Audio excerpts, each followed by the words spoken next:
I did the last time with in regards to absolute value integrals. And basically, so I told you that this was our last problem, by the way. I told you that we're going to solve for the variable, then we're going to set up the integral, then we're going to solve the integral. Okay, so the variable in this instance here is actually t. So what I'm going to have is 3t minus 5 is equal to 0. Now I'm solving for this t, or the variable should I say, and it's going to just be 3t is equal to 5. I'm going to divide both sides by 3, and that means t is going to equal to 5 over 3. Okay, and this is step 1. Now step 2, set up the integral. So like the last time, what we're going to do is this is going to be our new upper bound or upper limit. Okay, so for the first integral at least. So I'm going to still go from 0. I'm going to keep the lower limit as the lower limit. Then I'm going to go from 0 to 5 over 3. This is 5 over 3. And then remember, put out a negative in front, and then we have 3t minus 5 dt. Okay, that's going to be plus the integral of from 5 over 3. So we see the upper bound over here, we're going to put it down here, and it'll become the lower bound of the lower limit. Okay, and basically what I'm going to have over here is my same upper limit for the original integral. And now I'm just going to keep it as 3t minus 5 dt. Okay, so if you get that step right, then you should be fine from here on in. So let's solve it then. I'm always going to make my life easier. So I have 0 to 3, 5 over 3.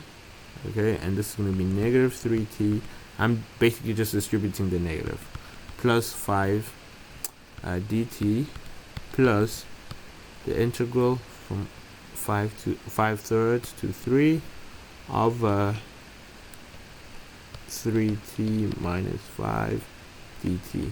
Okay, so basically what I'm going to do here is I'm going to solve this first integral, and that's going to be negative 3 halves t squared plus 5t, and we are going from 0 to 5 over 3.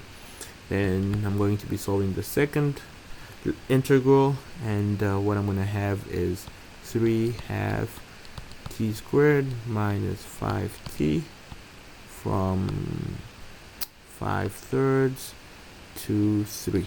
Okay, so what I'm going to be having is I'm going to set up the first integral again. I'm going to have it as negative 3 halves times 5 over 3 squared plus 5 times 5 over 3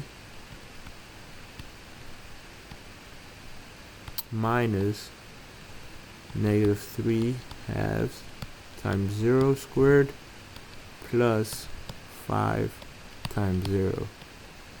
Okay, and that's my first integral. I set it up using the fundamental theorem of calculus. Now I'm going to be setting up the second one, so it's just going to be plus 3 halves, and I'm going to include a bracket again. It just makes things easier to see. So it's going to be 3 halves times 3 squared.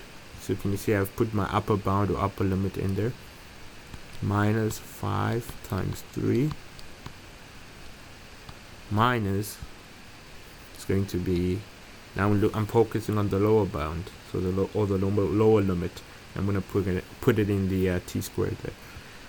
Anyway, it's going to be 3 over 2, and that's going to be 5 over 3 squared minus 5 times 5 over 3. Okay, so we've got a lot of work to do over here. So the first one, okay, when I'm multiplying, or when a fraction is to the squared, basically the numerator and the denominator get squared. So if my denominator is squared, basically what I'm going to have here is, and I'm getting rid of the bracket outside, by the way, 25 over 9. Okay, for the first one, I'm going to have plus, now this is over 1, right? So it's just going to be 5 times 5 is 25 over 3 because it's 1 times 3. Okay, then it's going to be minus when that's going to be a plus for the first one, but can you see this whole thing goes to 0, so that's just going to be 0 there. Plus, now I'm on this, I'm over here. Okay, so what I'm going to be doing is I have basically 3 squared. So what is 3 squared? That is 9. So 9 times 3, because this is over 1 again. 3 squared times 1 squared over 1 squared, I mean. So this is 3 squared is 9, right? 9 times 3 is going to be 27 over 2. Okay, minus 15 minus, now I'm over here and I have 3 halves times 25 over 9 minus 25 over 3 plus. Okay, I almost just screwed up there. You see there's a negative out here, so it gets distributed to the first one, that becomes a negative. It gets distributed to the second one, and that becomes a positive. Okay, so this problem here gets really big, really, yeah, I mean, we can go through it if we I mean, because I would just use a calculator from here, but I guess we can try just solve it without using a calculator. Let's see how good our math skills are. So I've got negative 3 times 25, that's going to be negative 75 over, that's going to be 18, plus 25 over 3, plus 27 over 2, minus 15, minus 75 over 18, plus 25 over 3. Okay, easiest thing to do is target the same like term. So can you see this one here is the same as this?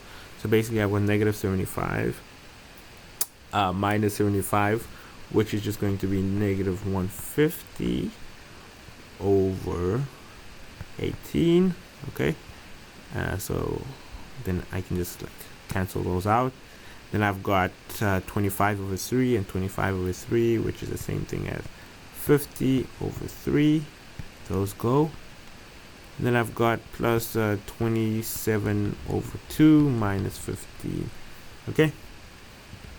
Anyway, because of the time limit here, basically my answer is going to be 41 over 6 after I simplified all of this.